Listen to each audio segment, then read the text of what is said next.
On pousse les gens dans un système éducatif et en même temps, on ne l'exploite plus tout ça.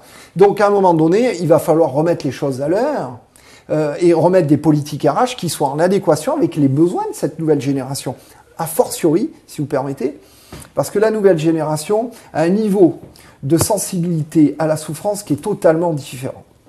Nos parents avaient un degré de sensibilité qui était beaucoup plus élevé. Ils encaissaient beaucoup plus facilement. Aujourd'hui, une génération Y, elle est capable, si ça lui plaît pas, si le boulot était inintéressant, et même si c'est la crise, de partir. Pourquoi ? Parce qu'elle est née dans la crise, elle a vécu dans la crise, et vivre avec, ce n'est plus un problème. Elle a adopté les codes du zapping. Donc, si on ne met pas en place des politiques RH qui sont en adéquation avec le bien-être, ce que vous disiez, eh bien, on ne pourra pas produire. Et tout ne peut pas être heureusement, d'ailleurs, fait par des process, des machines. On en revient à moi, ce que je constate depuis 2008. On passe d'entreprise organique, où on fait face à l'intelligence des situations, et une entreprise mécaniste. Pourquoi ? Voilà. Parce que nous sommes une société gouvernée par la peur. Et quand on a peur, voilà. Qu'est-ce qu'on rend ? On va travailler non pas sur la partie invisible. Qu'est-ce qui est difficile à gérer ? C'est pas une activité, c'est pas un process, c'est l'humain. Mais comme on sait pas faire, parce que ça demande d'autres compétences, eh bien, on va gérer des process et on va contraindre l'individu à suivre un process parce qu'on n'est pas capable de le faire et qu'au lieu de développer de l'autorité, on va faire ça. Alors la deuxième remarque que j'aurais envie de faire, c'est qu'on est dans la reproduction du schéma parental. Ça veut dire que je suis pas sûr qu'ils sont en adhésion à ça.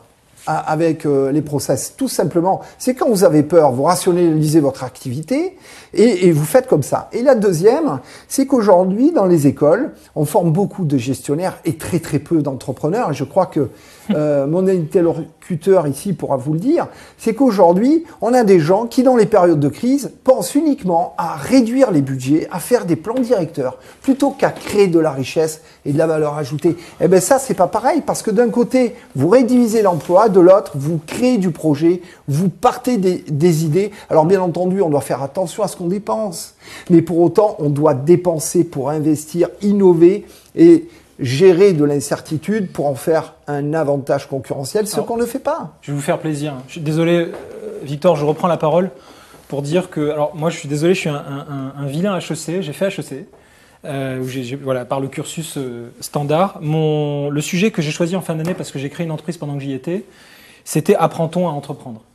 Et c'est ce qu'on appelle le grand jury de fin d'année. Donc, des jeunes femmes ont fait un sujet sur la place des femmes en entreprise, d'autres sur la finance internationale, etc. Moi, j'étais là-dedans. Il s'avère que le jury m'a mis une note qui est A+, en me disant « Merci, vous faites remonter dans mon estime l'image que j'avais des étudiants de cette école. » Bon, ça m'a fait plaisir parce que juste avant, il m'a applaudi et je croyais qu'il se foutait de ma gueule. Le point intéressant, c'est que j'ai créé une entreprise qui a créé un conflit avec ma scolarité et on m'a refusé le diplôme. Voilà, c'est QFD, vous voyez, absolument. Très intéressant, alors que j'ai terminé mon année, etc. Donc, je viens vraiment de cet environnement, et pas plus tard qu'hier, j'étais sur un article fleuve en termes de commentaires générés sur le Nouvel Obs, où on voit la photo de DSK en gros, c'était bien avant le scandale, parce que le commentaire de l'article avait commencé avant, c'était sur la place des HEC dans la société. Et donc, ça déverse un flot extraordinaire d'analyse, et on retrouve tout ce que vous dites, messieurs. Non. Vraiment, tout ce que vous dites. C'est-à-dire vraiment alors.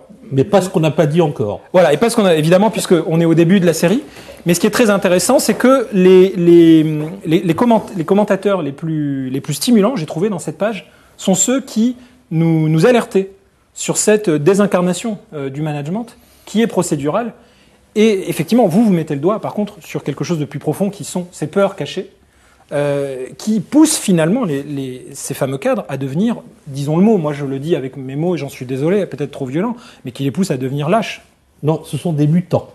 Alors, en fait, des mutants, alors, oui, voilà, intéressant. D'accord. Donc là encore, récemment, dans un grand séminaire, on m'a demandé, mais alors Victor, comment peut-on sortir de la crise ? Je dis, de quelle crise ? Moi, je n'ai pas vu de crise.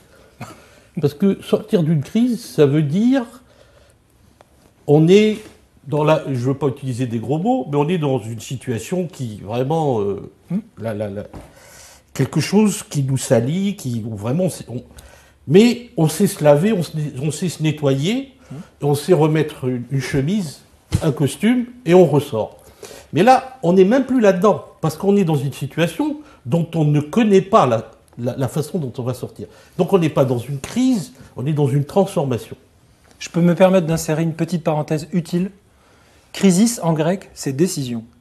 Oui. Et je trouve ça très intéressant comme étymologie parce que on n'est pas dans la crise. Une crise, on peut la gérer. On est avant la crise. On non, est avant le moment où on prendra peut-être les bonnes décisions. Oui, non, mais en tout cas, on ira jusqu'au bout des décisions qui s'annoncent. Voilà. La crise, je voulais faire la parenthèse parce que la crise, comme tu le dis, tu as les éléments de diagnostic et donc tu sais pouvoir aller contre la crise pour pouvoir revenir à un état précédent.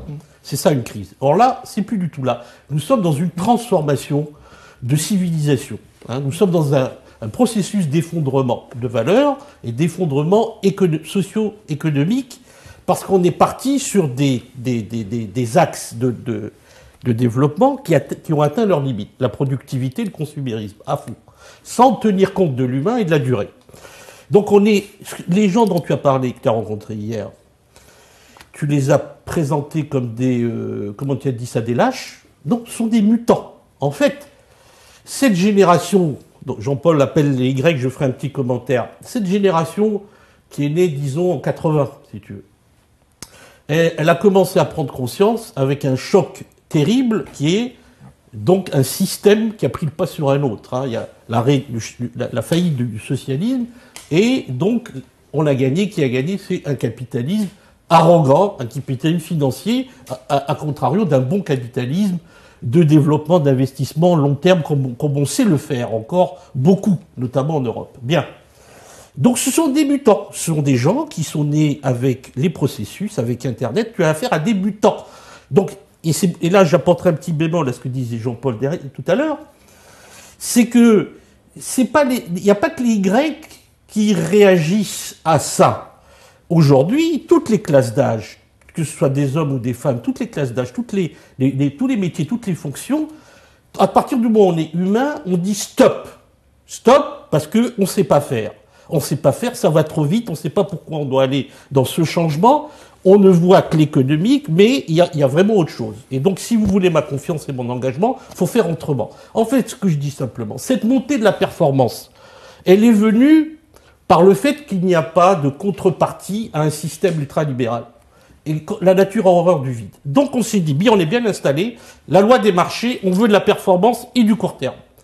Ça a fait naître une demande de régulation. Et c'est quoi cette demande de régulation? C'est la confiance, le bien-être et la qualité de vie au travail. S'il n'y avait pas eu cette demande de performance qui est complètement artificielle, il n'y aurait pas eu cette montée pertinente et nécessaire du bien-être et de la qualité de vie au travail, donc de l'humain. Et donc il faut réguler ça. Alors, par contre, ce qui est intéressant dans ce qu'il a fait dans son enquête, et moi qui m'intéresse énormément, c'est de dire, parce qu'on dit souvent dans ces plateaux, génération Y, ça veut rien dire. Mon ami Frédéric Poulet, oui, par exemple. Bien, je te salue au passage.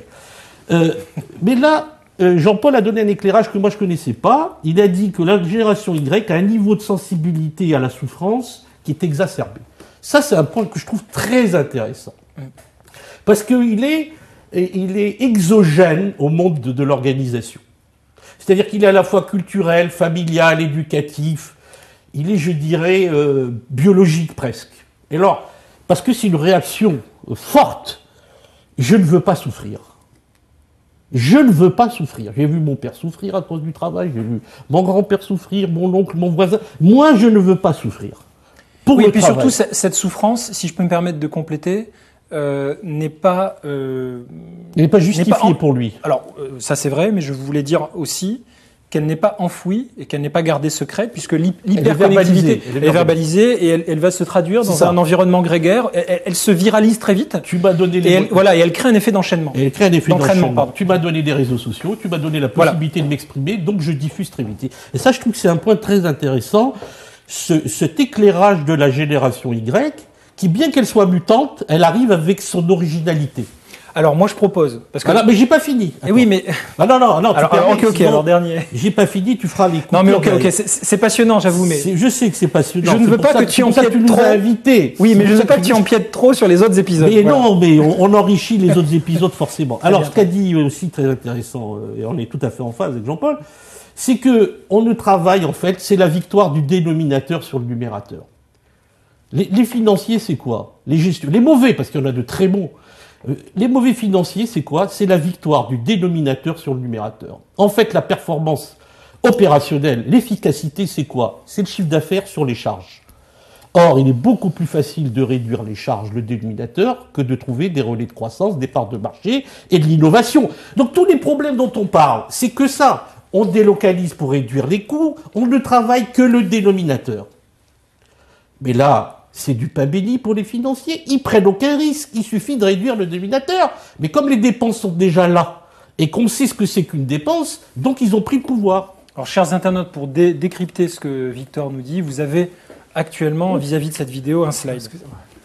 Ah oui, parce que tu vas le faire, le slide. Donc, vous avez un slide en ce moment. Quel slide? Oui, parce que voilà. Bah voilà, c'est donc ce... Je vous donne un slide à côté, avec les définitions et quelques schémas. Autre élément que je trouve très intéressant de cet éclairage de cette journée, moi, n'étant pas coach et n'étant pas dans le développement personnel, c'est ça le côté intéressant de cet échange.